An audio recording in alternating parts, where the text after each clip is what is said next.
विश्व हिंदू जागरण मंच के तत्वाधान में आयोजित श्रीमद् भागवत कथा के शुभारंभ के पूर्व पड़री के प्राचीन होलिका देवी मंदिर से कलश यात्रा का शुभारंभ हुआ, जिसमें सैकड़ों की संख्या में श्रद्धालु महिलाएं व पुरुष चल रहे थे। पड़री में विश्व हिंदू जागरण मंच के पदाधिकारी दिलीप पटेल द्वारा आयोजित श्रीमद् भागवत कथा के मौके पर विधि विधान के साथ कलश यात्रा निकाली गई।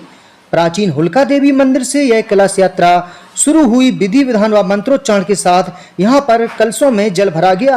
यहां से कलश यात्रा का शुभारंभ हुआ। कलश यात्रा में श्रद्धालु डीजे की धुन पर नाचते हुए चल रहे थे तो महिलाएं मंगल गीत गाते हुए चल रही थीं।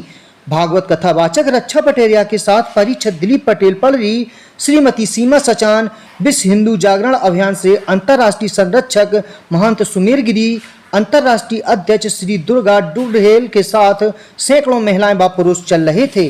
कलश यात्रा का जगह जगह स्वागत हुआ व कलश यात्रा में चल रहे श्रद्धालुओं को पानी व शरबत भी पिलाया गया। कलश यात्रा का पड़री में समापन हुआ, जिसके बाद विधि विधान के साथ श्रीमद् भागवत कथा का भी शुभारंभ हो गया। पत्रकारों से वार्ता करते हुए भागवताचार्य रक्षा पटेरिया ने बताया कि मनुष्य के जीवन में शांति, भगवान के प्रति भाव उत्पन्न भागवत कथा के माध्यम से ही होता है। वर्तमान युग में भागवत कथा बहुत जरूरी है, क्योंकि इस समय कलयुग चल रहा है और कलयुग में भगवान का नाम महत्वपूर्ण है। भागवत कथा के सुनने से व्यक्ति भवसागर से पार हो जाता है और परमात्मा के चरणों की उसको प्राप्ति होती है। पूछे गए एक प्रश्न के उत्तर में उन्होंने कहा कि जो भी भागवत कथा कराता है वह बड़ा ही पुण्य का भागीदार होता है। शैलेंद्र पटेरिया, पब्लिक न्यूज मंच। इसको सुनने से मनुष्य के जीवन में शांति, भगवान के प्रति भाव, भगवान के प्रति भक्ति, अपार प्रेम मिलता है।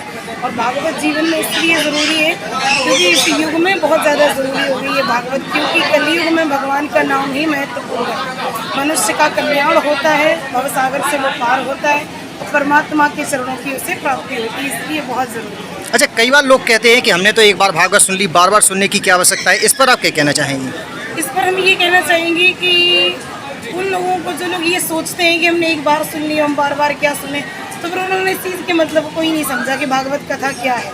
क्योंकि भागवत कथा एक ऐसा रस है, इस रस से कभी आत्मा तृप्त नहीं होती। ये भगवान की कथा इतनी अपार है, इसको हम एक बार नहीं 1000 बार चाहें तो 1000 बार सुने, 1000 बार बोलें, 1000 बार कहें, 1000 बार सुनाएं, लेकिन फिर भी इससे तृप्ति हमारी नहीं होती। जो भागवत कथा कराता है उसे कितना पुण्य लाभ प्राप्त होता है? उसको तो सारा पुण्य लाभ होता है।